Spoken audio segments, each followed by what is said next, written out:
Boa tarde a todas e todos. Vamos dar início ao nosso colóquios do IME na data de hoje, 26 de agosto de 2020. Eu queria deixar um aviso para os estudantes que mandem a sua... Não esqueça de mandar seu nome e matrícula pelo chat. E hoje nós teremos as apresentações do professor Jaime Schwarzenficker. Vamos ter a apresentação do Paulo Eustáquio Duarte Pinto, Fabiano Oliveira e Luérbio Faria, todos com temas relacionados com grafos, algoritmos e grafos. Tá? E, por fim, teremos a apresentação da professora Célia Cortes, com modelagem matemática e neurociência. Tá? Então, eu queria ter a honra de passar a palavra ao professor Jaime Schwarzenficker, e agradecer aí a presença de todos e todas. Pode ficar à vontade, professor Jaime. Olha, mamãe, tá vendo? A de cima não estava tão boa assim. Ok. Obrigado, Guilherme. Eu vou começar a apresentação da nossa área, que, como o Guilherme mencionou, o nome da área é Algoritmos e Grafos. Bem, nós trabalhamos basicamente com estudar e desenvolver algoritmos.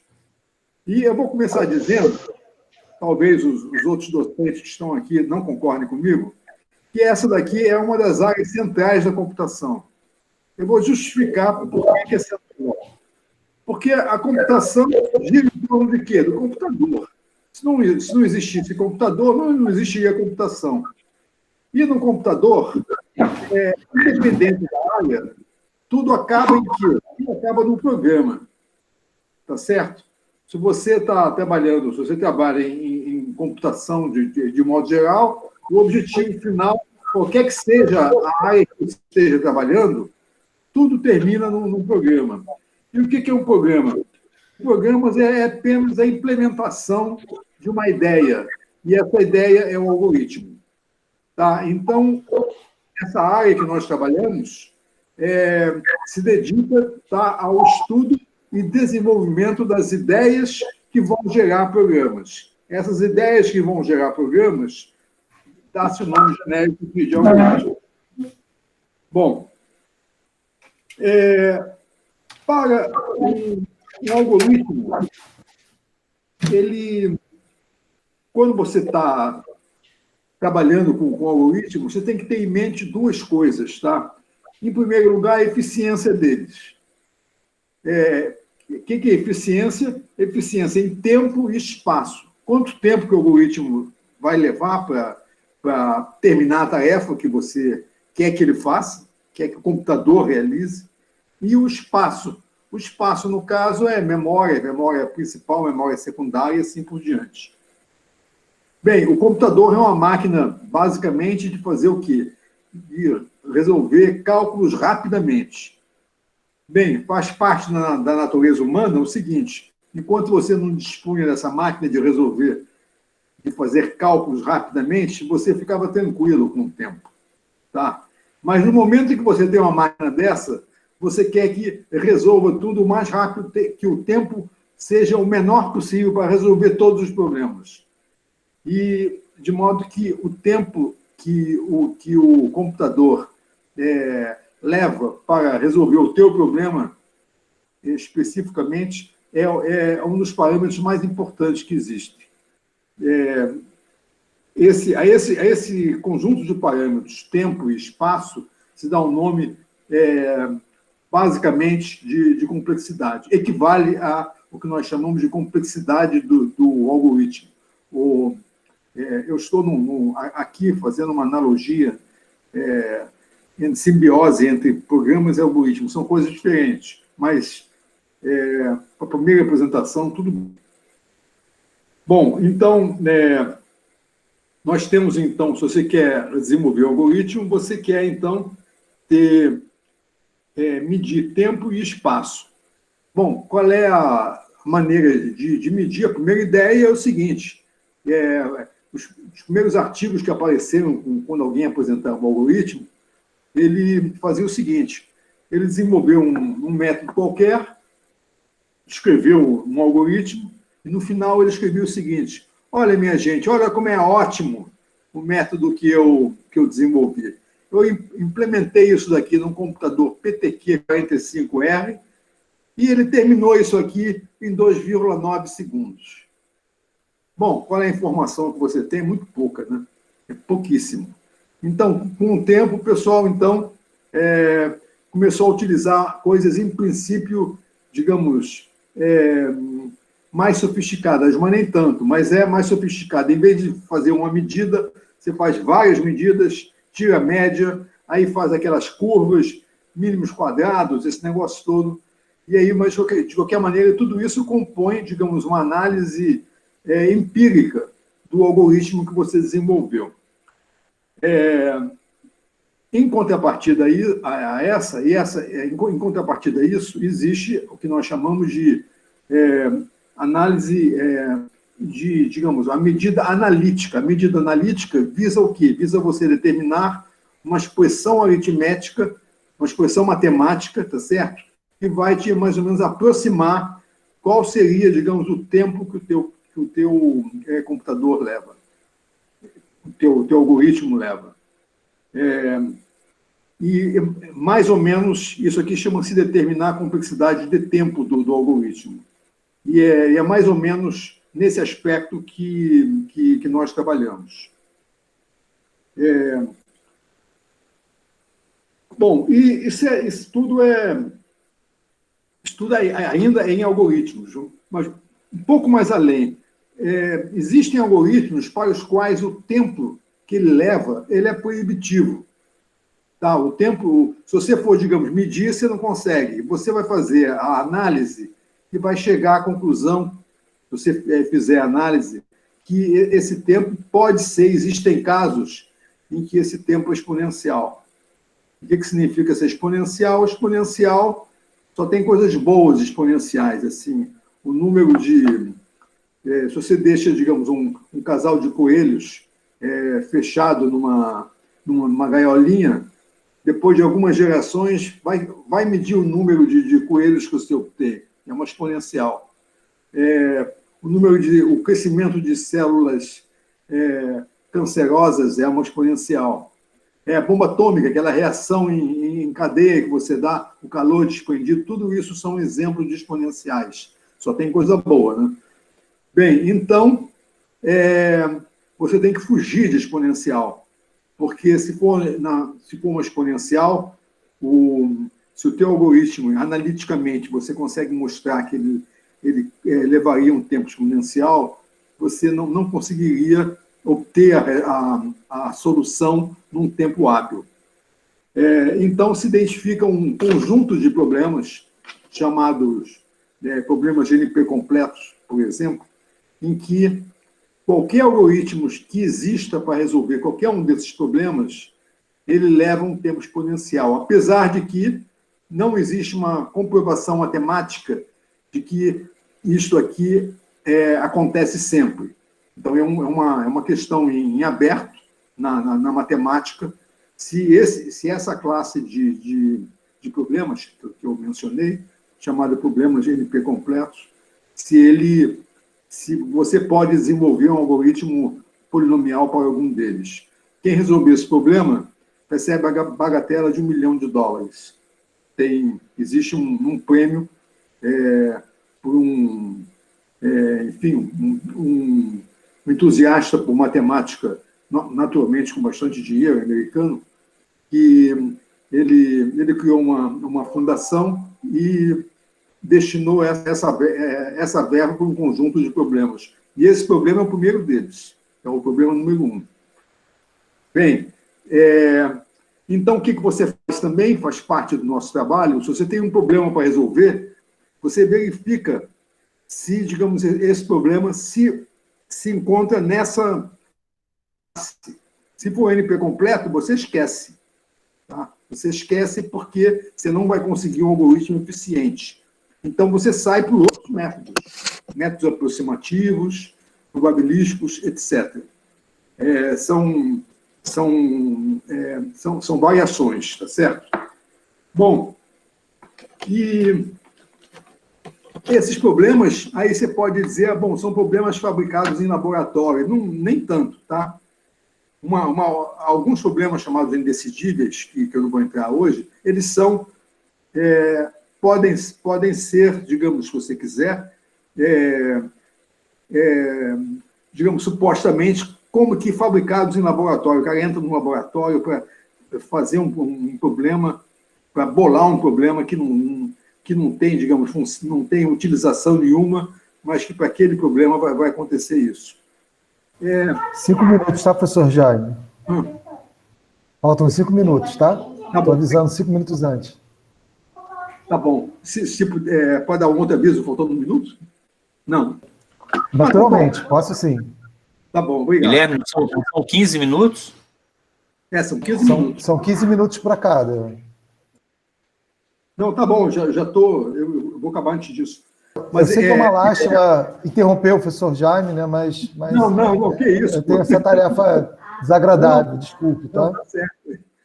Mas aí, por exemplo, se você um problema que você gostaria de resolver, tá? Suponha que você é um fabricante de canos, tubos, esses tubos de cano de PVC que você compra, tá? Esses tubos, eles são medidos com uma certa... são varas que você compra. Essas varas, em geral, têm 6 metros, alguma coisa assim. E aí, tem diversas lojas que vendem isso a metro, e não a vara inteira. Aí um cara vai lá e compra, olha, eu preciso de meio metro. O outro vai lá, eu preciso de 1,5 metros. Eu preciso de 2 metros, e assim por diante. Aí, no final, o cara vai cortando. Aí, no final, ele fica com os toquinhos de cano. O que ele gostaria, por exemplo, de fazer? Arrumar uma maneira de, digamos, eles sabendo de antemão qual é a demanda que ele vai ter, arrumar uma maneira de cortar aqueles canos de tal forma que é minimizar as perdas. Esse problema é um problema bobo, parece bobo, né? Todo mundo acha, isso aqui é fácil resolver, né? No entanto, esse problema é incompleto. Esse problema, existem casos em que você só consegue resolver esse problema em tempo exponencial. Você vê que, inclusive, problemas do cotidiano podem ser exponenciais. Bem, e os grafos? Como é que os grafos entram nisso? Os grafos entram porque os grafos modelam diversos problemas. A teoria de grafos é capaz de modelar diversos problemas que são de interesse prático e teórico também. Os grafos, a teoria de grafos é uma parte da combinatória. Não seria, digamos, computação mesmo. Mas aí acabou que a teoria de grafos atualmente quase que virou computação pela utilização maciça da teoria de grafos dentro da computação. Então, digamos, a teoria de grafos a definição, eu não vou, digamos, mencionar aqui, que não tem sentido, mas a teoria de grafos é parte da matemática combinatória e é utilizada por quem trabalha em algoritmos, especificamente. Se você tem um problema algorítmico, aí como é que eu vou resolver isso? Aí você pega um grafo, você modela esse problema num certo grafo. Então, se você tiver conhecimento bastante em grafos, por exemplo, você vai ver que muitas vezes aquele problema que você quer resolver, se você fizer a modelagem certinha, vai recair num problema de grafos para o qual já está resolvido. Você não tem que abrir a cabeça para tentar resolver. Bom, então, essa nossa linha dispõe de 3 professores, que o Guilherme já mencionou, professores Loérvio Faria, Fabiano de Oliveira e Paulo Eustáquio. Todos eles bastante experientes em orientar pesquisas e teses nessa área de algoritmos e grafos. E a exposição deles, que eles falarão hoje, vai mais ou menos... eles vão tentar, então, descrever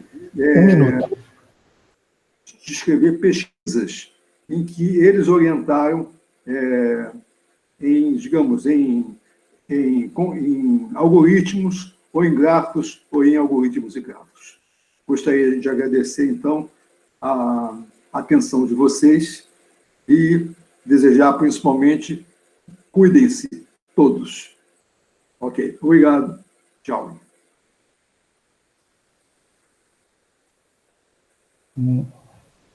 Muito obrigado, professor Jaime. Eu queria convidar para continuar esse seminário de hoje o professor Paulo Eustáquio Duarte Pinto, né, que também vai continuar o tema de grafos. E eu queria mencionar só que o professor Jaime foi extremamente preciso com o tempo, né? Quando eu avisei 1 minuto, eu já percebi que ele estava concluindo com perfeição. Muito legal. Então, por favor, professor Paulo Eustáquio. Posso começar, então? Bom, boa tarde a todos. Eu aviso faltando 5, tá bom? Eu, por ver as duas, estou controlando aqui do lado também. Boa tarde, então, pessoal.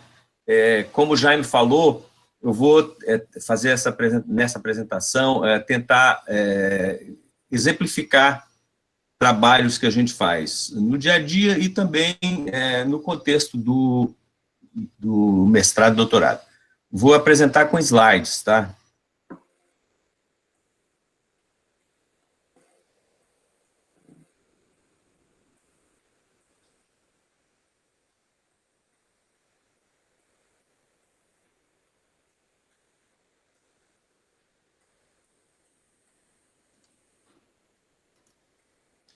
Bom, então, olha só, inicialmente vou falar aqui rapidamente sobre áreas em particular, que eu atuo, né? Detalhar um pouco mais. Algoritmos, de uma maneira geral, isso que o Jaime falou, complexidade, quer dizer, que tem a ver com discutir, encontrar boas soluções para problemas que você vai resolver através do computador, as técnicas correspondentes, e, em particular, assim, uma característica minha, que eu gosto muito da implementação e de ferramentas ligadas à implementação. Eu tenho um pouco de alma de programador, gosto muito dessa área aí, vocês vão ver na apresentação. Eu trabalhei e continuo trabalhando, gosto muito da área de códigos, que é como representar certas informações computacionalmente e com vários problemas ligados a isso, a codificação de dados, né? E, por exemplo, compactação, detecção de erros durante transmissão de dados. Na minha tese de doutorado eu trabalhei com isso, com compactação e detecção de dados. Se possível, corrigir dados quando há algum erro de transmissão e criptografia. Também estamos agora com interesse, todo o grupo que o Jaime mencionou, estamos com interesse em algoritmos para ciência de dados e aprendizagem de máquina. Especialmente assim, porque essas áreas têm uma base teórica ainda pouco sólida, os resultados estão vindo muito mais da prática do que realmente da teoria. Então, vou explicar alguma coisa que a gente está fazendo nesse sentido aí. E teoria de grafos, que é uma teoria básica que a gente usa muito. Bom, o que eu vou falar aqui na apresentação? Primeiro eu vou falar um pouquinho, mostrar um pouquinho de trabalhos já feitos, assim, independente do mestrado e doutorado. Depois eu vou falar sobre as disciplinas que, em particular, eu ofereço, podem ter algum interesse para os alunos aí nos próximos períodos, e vou terminar mostrando as teses já orientadas, falar muito rapidamente sobre elas. Então, grande parte das pesquisas que a gente faz estão voltadas à criação de projetos finais ou a teses de mestrado e doutorado, né? Mas, ultimamente, tem feito algumas pesquisas sobre códigos, até com ex-alunos nossos, um trabalho que está sendo feito com o Jaime, o Fabiano e o Moisés, que foi um ex-aluno nosso aqui, inclusive, do mestrado. Em particular, aquela vertente de implementação minha aparece muito em trabalhos ligados à maratona de programação. Eu tenho um projeto de extensão em que eu oriento alunos que vão participar de maratonas de programação. Por que isso? Porque a gente percebeu, o mundo inteiro percebeu, que essa é uma maneira muito interessante de motivar os alunos para estudarem algoritmos e programação, porque o aprendizado de algoritmo é considerado que é muito difícil e através das competições de programação, uma forma lúdica que tem trazido resultados assim, incríveis, muito além da competição em si. Competição, na verdade, é só um meio para motivar os alunos, tá? A gente tem tido resultados muito bons, eu trabalho nisso desde o ano 2000, e tem sido muito legal.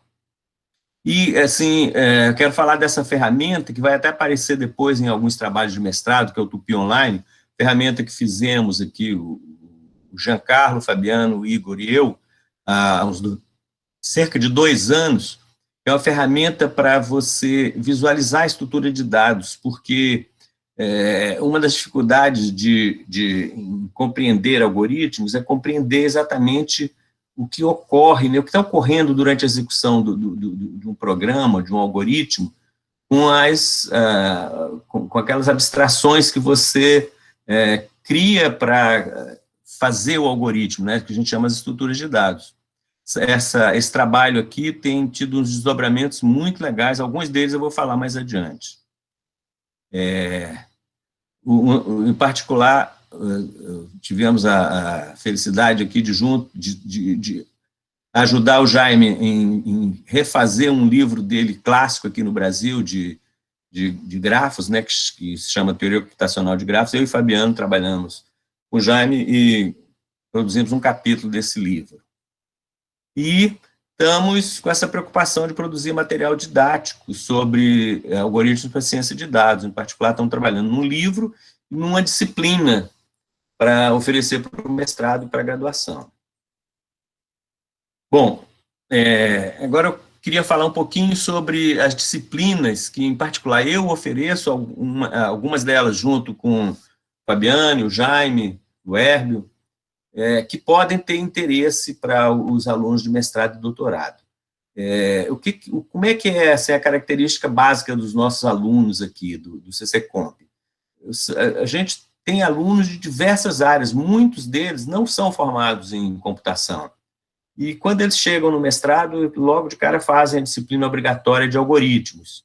E muitos deles gostam muito da disciplina, e mesmo sem pensar em ficar nessa área, eles gostariam de estudar um pouco mais. Então, para esses alunos é que eu vou mostrar essas disciplinas aqui. Muitos deles têm feito essas disciplinas, que a gente oferece em conjunto com a graduação. Tá? Primeira disciplina é a seguinte, técnicas para a construção de algoritmos. Essa disciplina, ela mostra 4 técnicas bem interessantes, assim, para construir bons algoritmos. A disciplina chama Algoritmo e Estrutura de Dados, é oferecida na graduação, mas já por diversas ocasiões eu tenho aberto como uma disciplina do mestrado também, e muitos alunos têm vindo para ela e gostado. Tá? A disciplina também de algoritmos e grafos, como o Jaime falou, grafos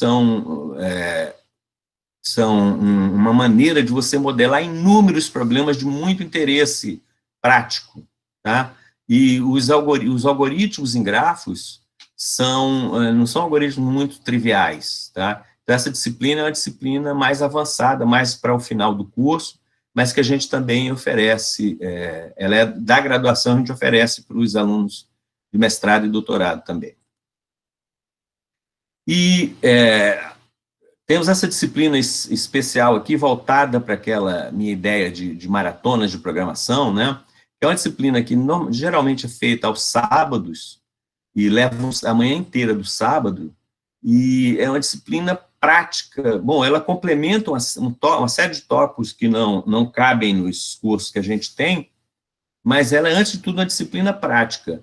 Esse ano, o Fabiano sugeriu que a gente abrisse também para o mestrado e para o doutorado, e tem vários alunos participando dessa disciplina, e, assim, eu estou achando o resultado muito interessante. Eu acho que também a gente deve continuar oferecendo em outros períodos essa disciplina.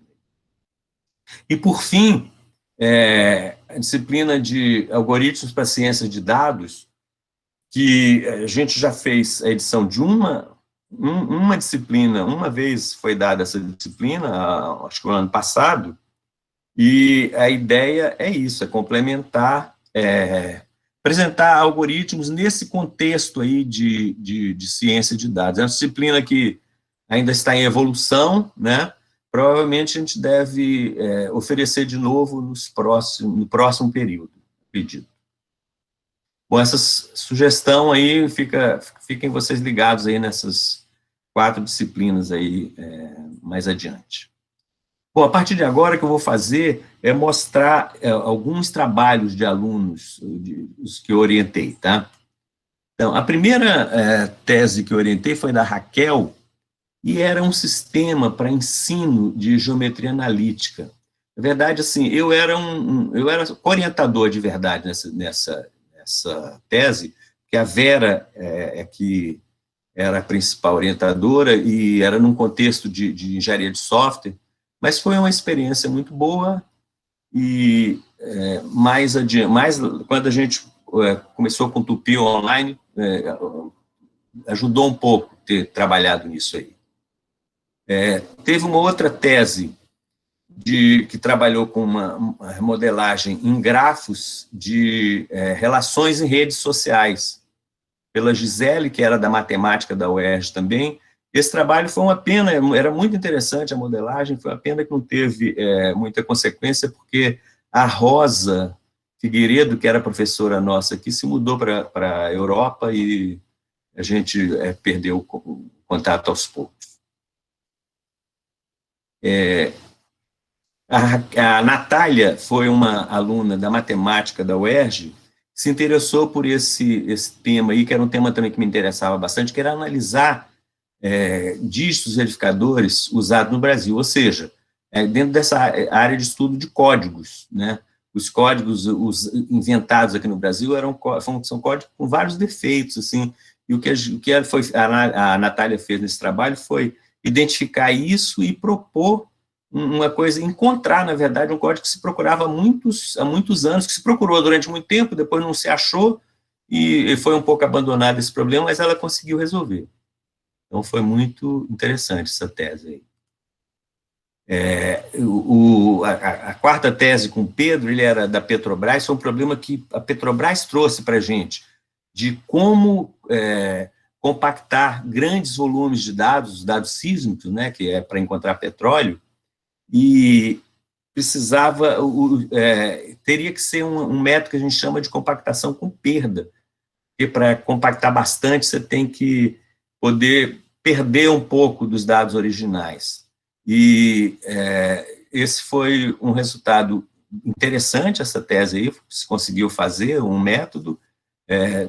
5 minutos. Muita consequência, porque o Pedro saiu da Petrobras algum tempo depois. Bom, a próxima tese foi uma tese que também de teoria dos grafos, que era uma relação entre códigos e grafos, feita pelo Moisés, que ele, depois que ele saiu da UERJ, ele foi para a COP, está fazendo doutorado na COP, e a gente continua trabalhando um pouco no desdobramento desse mestrado dele. A tese seguinte foi um exemplo assim, de como que a área de ciência de dados está vindo mais do mercado do que da universidade, né? Porque o Juan foi um ex-aluno da computação, que trabalhava no mercado e trouxe esses problemas de como trabalhar com grandes volumes de dados. Eles já tinham que trabalhar na prática, e o que a tese de mestrado dele foi assim, um estudo mais teórico do que ele já fazia na prática. E foi uma tese assim, que teve muito desdobramento, ele ganhou o prêmio não ganhou o prêmio, ele foi escolhido entre as 10 melhores teses do ano de 2016, e deu uma publicação em Lecture Notes, e foi interessante esse trabalho aí. Estou com medo aqui do tempo.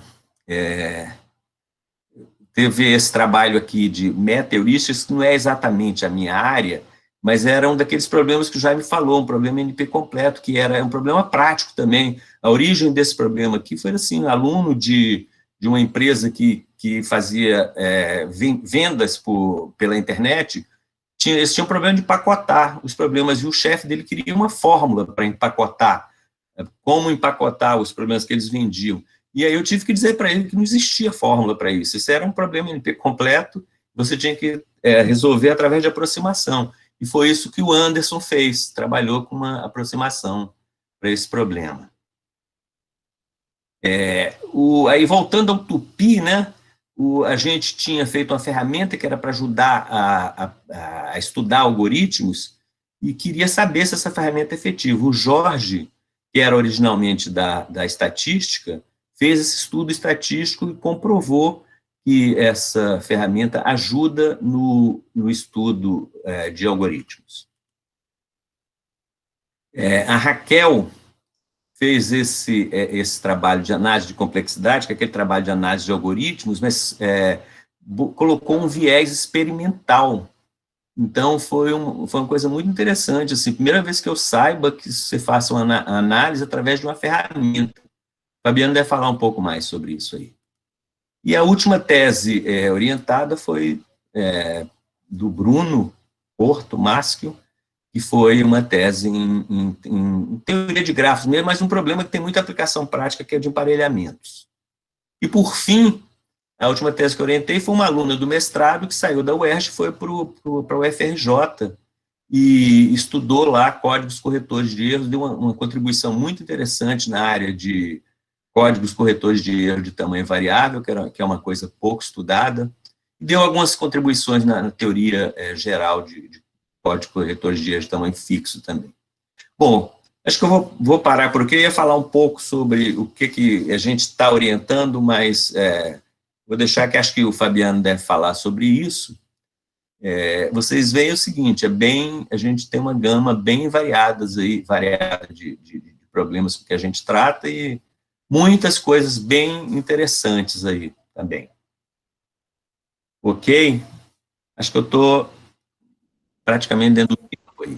Eu vou parar por aqui. Obrigado a todos. E guardamos vocês, no mínimo, em alguma dessas disciplinas aí. Abraço.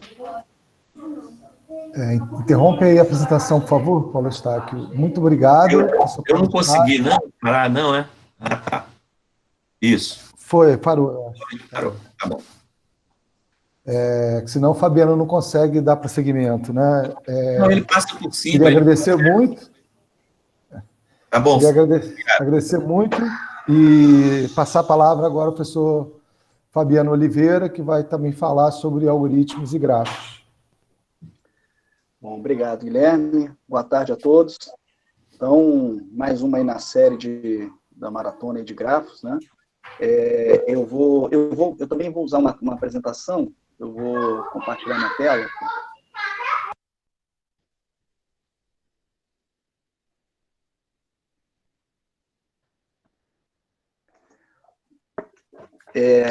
Bom, então, eu vou falar um pouco repetindo também o que Jaime falou, o Paulo falou, vou tentar não me repetir muito, e falar também de alguns trabalhos que eu tenho trabalhado aí com os alunos, tá?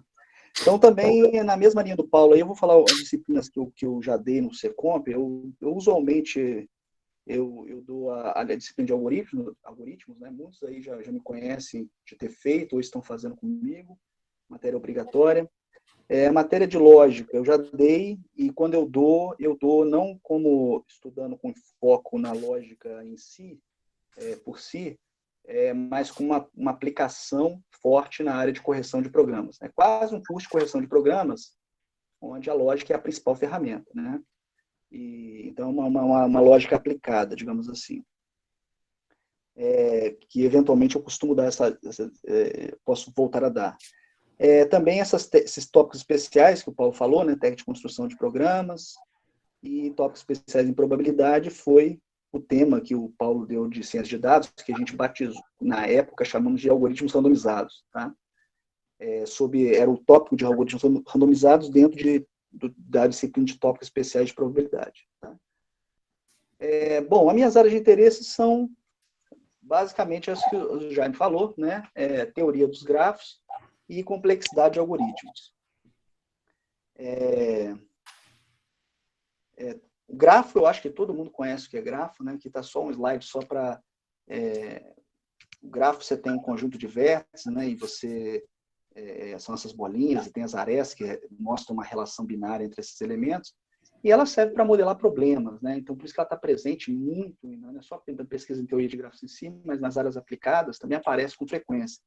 Pode modelar comunicação, transporte, né? Rede social. Então, tem vários problemas onde o gráfico recai e tem muitas aplicações, né? Aqui, por exemplo, é onde a teoria dos gráficos aparece nos filmes. Isso aqui é uma cena do filme Gênio Indomável, onde o Matt Damon interpreta um delinquente juvenil lá cuja pena tinha sido limpar uma universidade, né? Trabalho forçado ali. E ele ele se divertia resolvendo problemas assim, que o professor deixava no corredor para os alunos resolverem. E eram problemas, se vê, de grafos, problemas. Tem uns grafos aqui que ele desenhava aqui no quadro, e o professor depois voltava para ver quem é que estava engraçadinho, que estava resolvendo. Esse é o momento que ele pega quem é que estava resolvendo os problemas, né? Ele é a trama do filme. Então, temos teoria dos grafos, um momento de glamour nos filmes.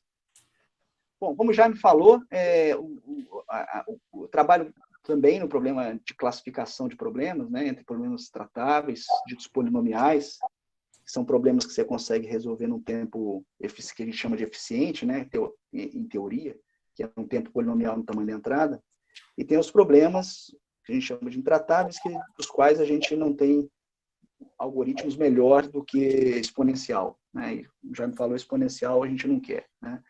Essa área é importante porque classificar esses problemas, ela, de certa forma, ajuda a justificar certas técnicas. Por exemplo, a aplicação de heurísticas, ela está bem justificada quando você está trabalhando num problema intratável, né? Você não conhece nada melhor do que exponencial, então você faz com alguma coisa que talvez não leve a solução ótima ou exata, mas serve, né? Tem bons resultados, né? Já que você não conhece o exato. Então, mais importante, como já me falou, também tem um problema importante aí, que eu não vou repetir, envolvendo se essas classes são iguais ou não, né? Bom, eu vou, entre vários tópicos, tá? Eu sempre fico indeciso como eu vou apresentar numa apresentação curta dessa. Eu decidi só mencionar um que eu tenho trabalhado. Muitos dos meus trabalhos têm uma interseção com esse tema, que é, por exemplo, o tema de grafo de intervalo. Só para exemplificar um tema de teoria dos grafos. Um grafo é grafo de intervalo, se você consegue, para cada vértice, esse aqui é um vértice, né? Você consegue associar um intervalo da reta real, por exemplo, eu associei esse intervalo aqui, e você faz isso de modo que se dois vértices são adjacentes, como 1 e o 2 aqui, os intervalos que você associa, eles têm uma interseção aqui não vazia, tá? Tá um em cima do outro, mas só por conta... isso aqui são intervalos da reta real, tá? Só para não cavalar um em cima do outro. E quando dois vértices não são adjacentes, por exemplo, o 2 e o 6, os intervalos que você associa, eles não têm interseção. É o caso aqui do 2 e do 6. Tá? Tem interseção não vazia. Tem grafos que admitem essa família de intervalos, se associar a intervalos dessa maneira, tem outros que não, né? E grafos de intervalo tem diversas aplicações, né? Esses intervalos aí dá para imaginar que tem a ver com aplicações de planejamento, né? Você faz um início e o fim de uma tarefa, né? Alocação de tarefas também, portanto, né?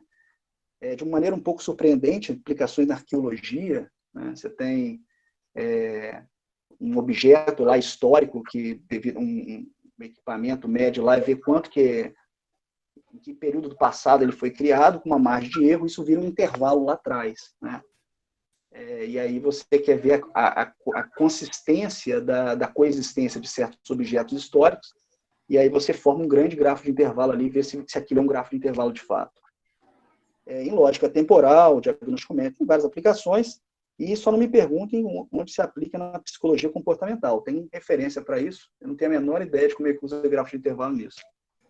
Mas, como eu falei, tem várias aplicações. Embora o viés com que eu estudo muito da ótica da teoria dos grafos, né? Então, tentando resolver problemas em grafo de intervalo.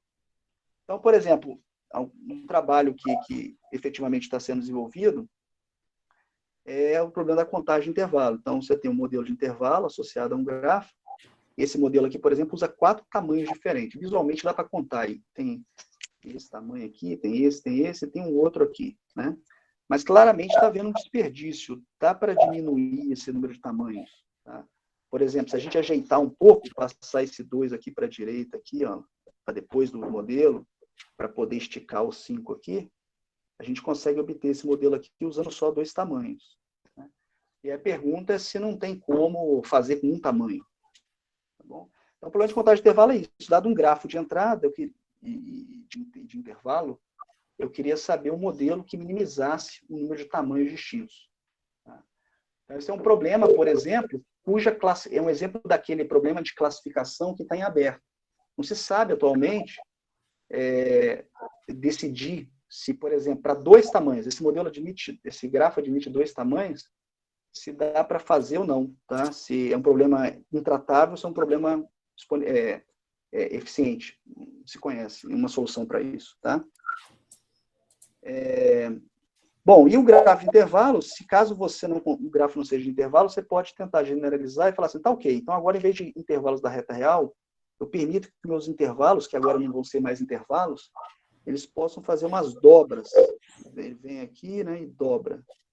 E aí tudo funciona mais ou menos igual. Você quer ter as mesmas interseções lá dos intervalos, só que agora não são intervalos, são esses caminhos paralelos aí, que se dobram e são todos paralelos ao eixo cartesiano, né?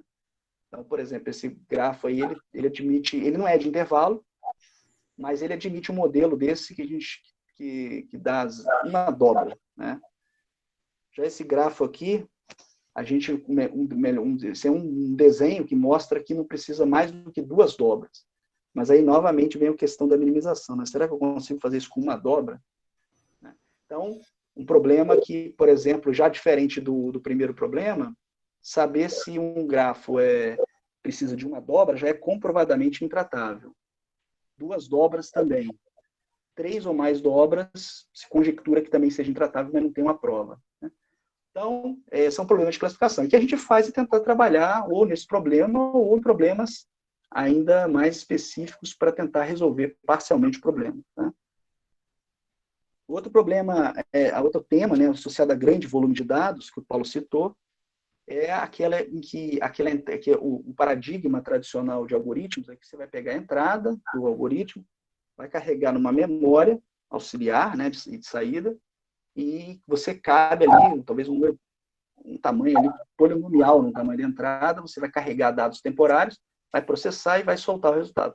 Para grande volume de dados, primeiro de tudo, que a entrada nem cabe na memória, tá? Então, esse outro modelo aqui, que a gente chama de paradigma de modelo de dados massivos, você tem uma entrada enorme, vocês podem imaginar, enfim, qualquer coisa de Big Data, um N enorme não cabe na memória e você quer fazer algoritmo, resolver problemas com memória sublinear.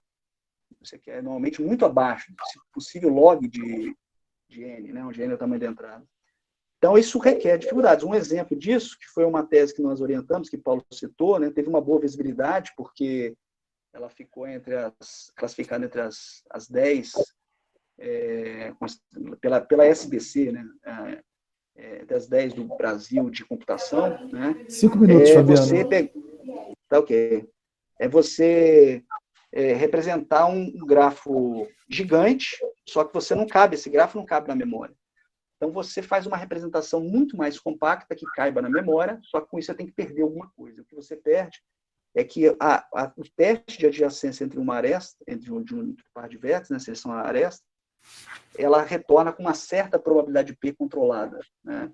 Então, o seu grafo fica probabilístico aí, né?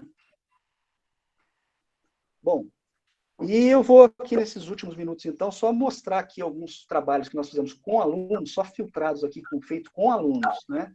E se der tempo aqui, eu acho que eu vou falar muito por cima, não vai dar tempo de explicar o tema de cada um.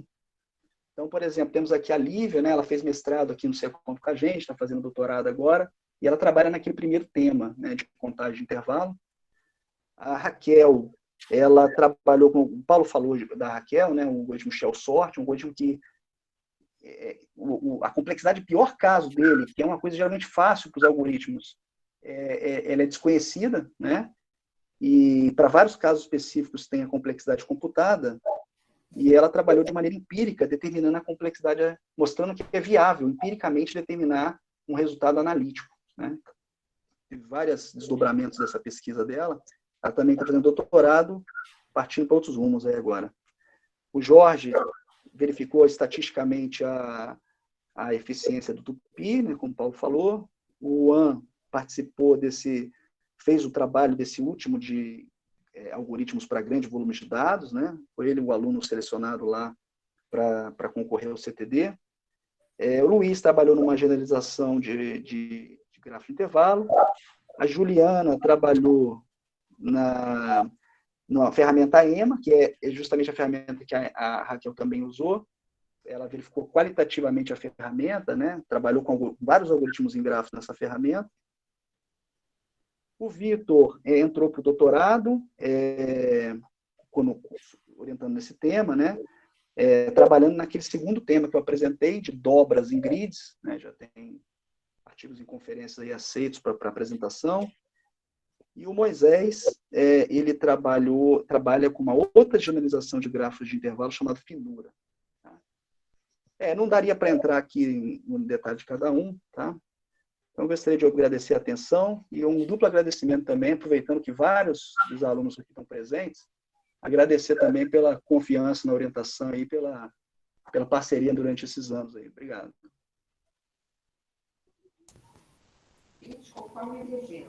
Obrigado, Fabiano.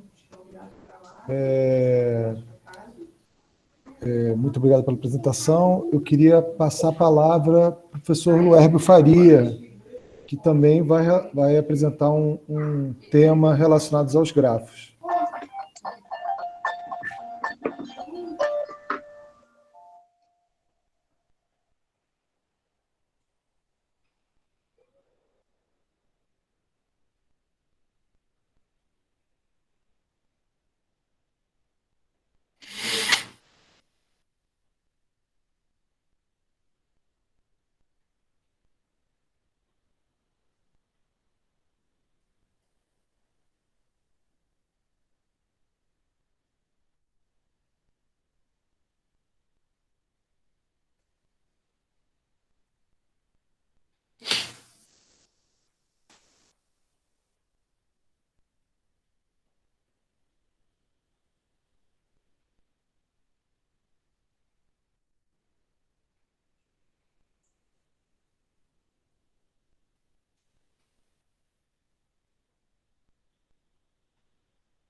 Eu acho que o microfone estava desligado.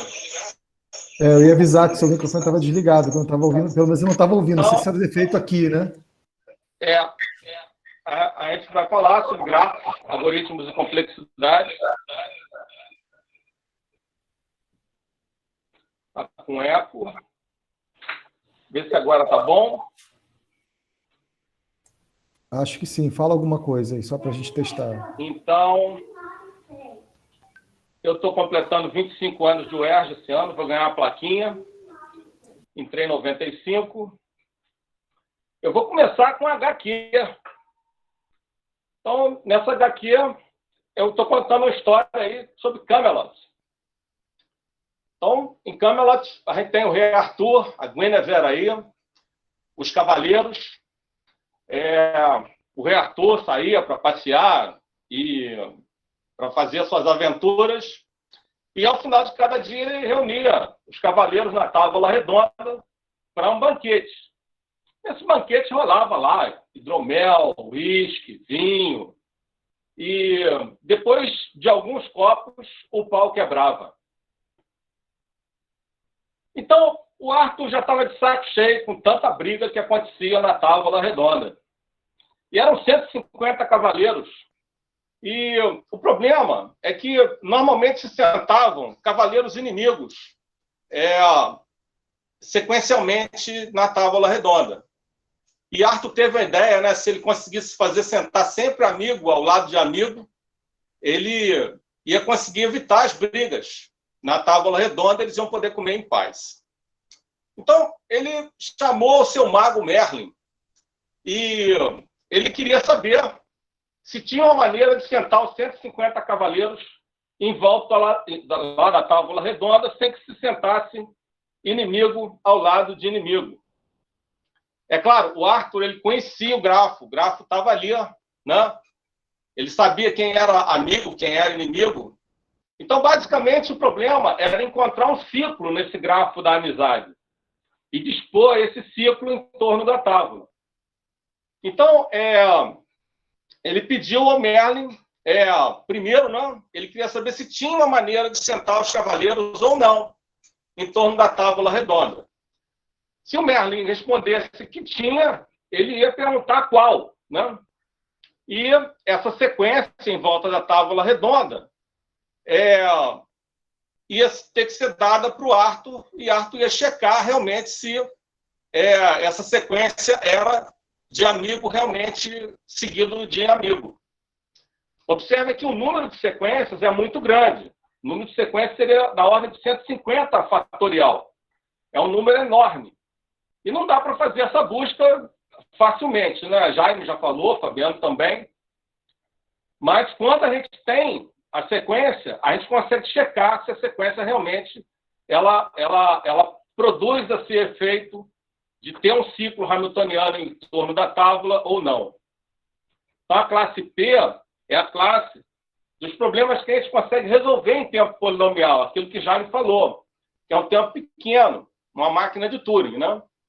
Que é a formalização do conceito de algoritmo, de acordo com a tese de Church. A classe MP é a classe daqueles problemas que a gente não sabe se tem ou não tem um algoritmo que dá para resolver em tempo polinomial. Mas a gente sabe que dá para checar em tempo polinomial. Então, esse problema já é um problema que as origens dele já remontam a mais de 100 anos, né? Hilbert colocou essa questão. O que é mais simples? O que é mais fácil? Calcular ou checar. A gente não sabe, módulo um polinômio, qual é o mais fácil. Mas, como o Jaime falou, o Instituto Clay paga $1 milhão para quem conseguir resolver esse problema de dizer se P é igual ou diferente da NP. Eu não sou um professor assustador, realmente. Eu consegui até ser paraninfo. Um ano aqui na UERJ, aqui estão os colegas, né, a turma lá de alunos, eu fui homenageado como paraninfo. Na COP, eu tenho a maior parte das minhas... Aliás, todas as minhas orientações de doutorado são na COP. Com a professora Sulamita, observem que a foto é de 2016. Eu tenho 5 das minhas 7 orientações de doutorado feitas na COP. Atualmente, infelizmente, essa foto é de 2016. Então, eu não tenho nenhum aluno de doutorado hoje, efetivamente. As minhas teses de doutorado, né? A primeira foi do Gladstone Moisés, em computação distribuída. Eu orientei também em ciclos hamiltonianos, em grafos de Kinese, a Letícia Bueno.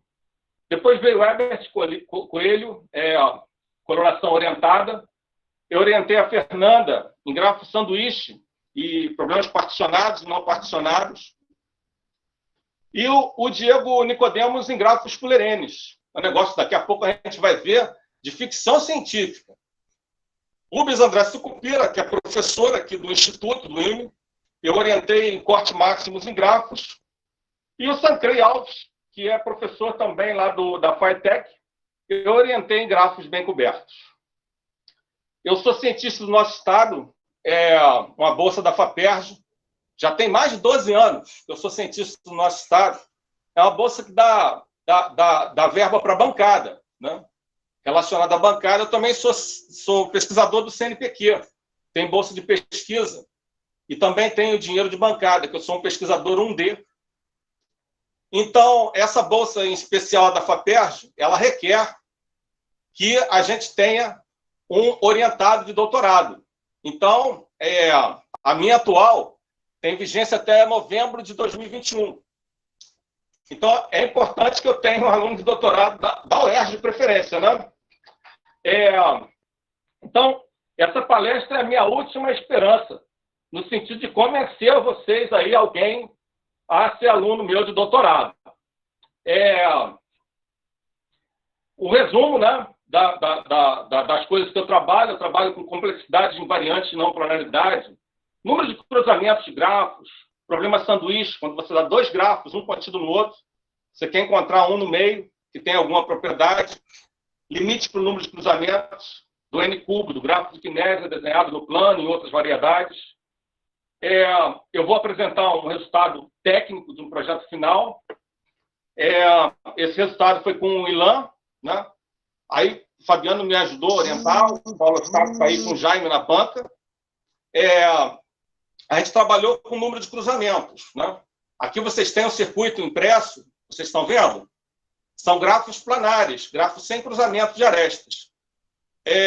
Esse problema, ele surge lá na Segunda Guerra, é emocionante, né? O Paul Turan estava num campo de concentração e ele empurrava vagõezinhos nos trilhos, e ali vocês veem um cruzamento entre os trilhos, e ele queria encontrar uma maneira de você desenhar a planta de trilhos entre a fábrica e o armazém, e os armazéns, de modo que não houvessem cruzamentos, ou houvessem poucos cruzamentos. Então, aqui tem uma fórmula que o Paul Turan, ele procurava essa fórmula, e ela foi encontrada pelo Zarankiewicz, aquele cara que apareceu ali do lado dele. Então, eu procuro esse tipo de forma para alguns tipos de topologia de grafos. Eu estudo o n-cubo. O n-cubo é um grafo que a gente aprende em teoria dos grafos. A gente tem o melhor resultado para o número de cruzamentos do n-cubo. E estudo também o número de cruzamentos em várias páginas, e tem aplicações para circuitos também eletrônicos.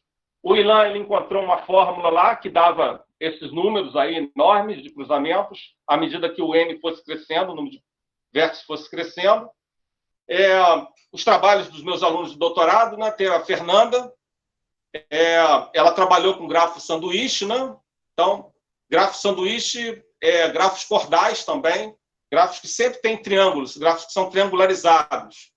Então, são os grafos que a gente estuda também. O problema sanduíche, ela trabalhou, teve vários resultados, vários artigos publicados.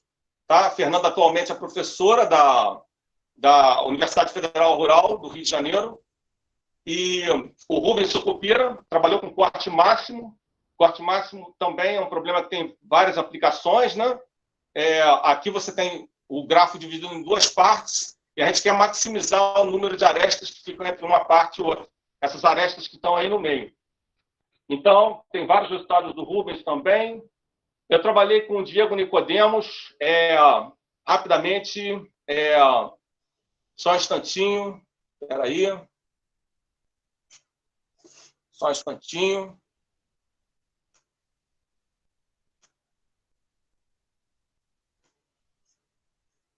Espera aí, será que tem volume? Espera um pouco. Não sei se está dando para ouvir. Estão conseguindo ouvir? Está dando sim. Bem baixinho, mas está. Então vou tentar aumentar aí o volume um pouco. Espera aí. Você tem mais 5 minutos, tá, Lué, por favor. Laboratórios marítimos, estações de equipamentos de perfuração estão trabalhando para converter laboratórios marítimos, estações de radar e pontos de mergulho. E até como base para o elevador até as estrelas. Pode parecer ficção, mas para muitos cientistas e engenheiros, plataformas de petróleo convertidas podem ser usadas em um novo programa espacial diferente de qualquer outro. Com essa tecnologia, cargas e pessoas seriam transportadas até a órbita da Terra e além, pegando um elevador até um satélite em órbita, ao longo de um cabo preso a uma estação em terra, sobre uma plataforma de petróleo convertida. O elevador espacial, falando em termos simples, tem um cabo ponta na Terra e outra no espaço, e pode ser escalado através de ascensores mecânicos. Das acesso ao espaço sem o uso de foguetes. O extremo do cabo, preso à terra, seria ancorado a uma plataforma de petróleo. Ancorada ao leito do mar, ela serviria como base de operações para o elevador espacial. Especialistas em viagens espaciais garantem que as dinâmicas são simples, diretas e que podem funcionar. Para usar o elevador espacial é só lançar o satélite em órbita e lançará um cabo no solo. Você agarra esse cabo na Terra e envia ascensores cabo acima para torná-lo maior. E assim montar um elevador espacial completo. A gravidade esticaria o cabo ligando a estação espacial à plataforma de petróleo. No mesmo jeito que um barbante amarrado a uma bola permanece esticado. O cabo terá quase 10.000 quilômetros de comprimento e ele não se partirá porque usaremos o material mais resistente que já foi inventado. São nanocabos de carbono. É carbono na forma de tubo. É bem parecido com grafite. E quilo por quilo é várias centenas de vezes mais forte do que o aço e mais resistente que qualquer outro material que o homem já produziu. Então,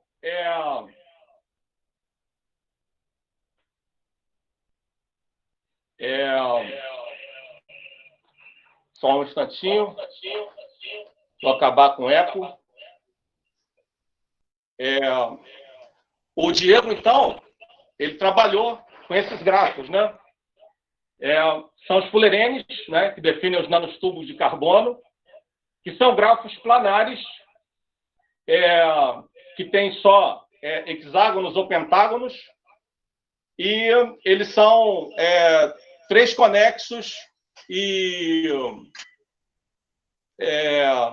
3 conexos. E aí você tem essa classe de grafos aí. Foram os artigos mais rápidos que a gente conseguiu publicar entre os artigos que a gente já tinha submetido, né? Então, opa, fiz errado. Só um instantinho que eu estou voltando.